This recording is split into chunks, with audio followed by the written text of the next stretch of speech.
Hello guys welcome to my mini blog. आज देखो मुझे गोटे बाली जगह बुलाया आसि हेले आमर बाली जगह गोटे दीप भाया अच्छी जहाँफल कि देखो ये अल्प किसी पानी अच्छी आई अल्प किसी पानी में आमर गोटे छोट पिला माछ मार देखो थे देख से छोट पिला आप थे देखी दूसरी पटिके तुम माछ मार ये अरे रुह रुह रुह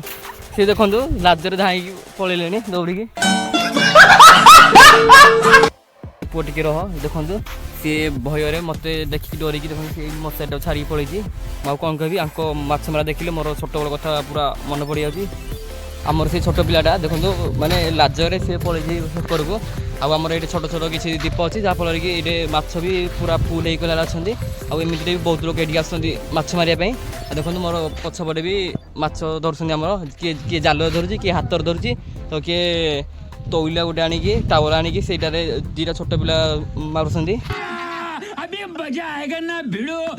आमर ये के माछ देख बुलूँ खेलुं देखो थे माने कहला पत्थर चारिपटे पूरा फुल हो माछ अच्छा एत माछ जे भाई मैंने आमर केते परिश्रम कर धरते माछ पूरा अति बेसी 10-12 जन भाई आमर बहुत किसी परिश्रम कर धरते माछ देखो सी बर्तमान माछ धरी सारे एवं चली भागमरा चली देखो आमर 7-8 भाग आमर करा चली हे भगवान तेरी लीला अपरंपार है। चारियाडे आमर पूरा माछ धरते सतरे आंको देखिले मोर पूरा छोट बड़ कथा पूरा मन पड़ जाऊँगी। ये बड़ी अच्छी बात कही आप। छोट बेले मुझे भाया खेलुली बुलूली आमती छोट छोट जगह आसिकी माछ धरुली हो सामने भिडियो केमती लगे आप कहतु आउ भिडियो भल लगी गोटे लाइक शेयर कमेंट आउ सब्सक्राइब कर दे रोचे जय जगन्नाथ।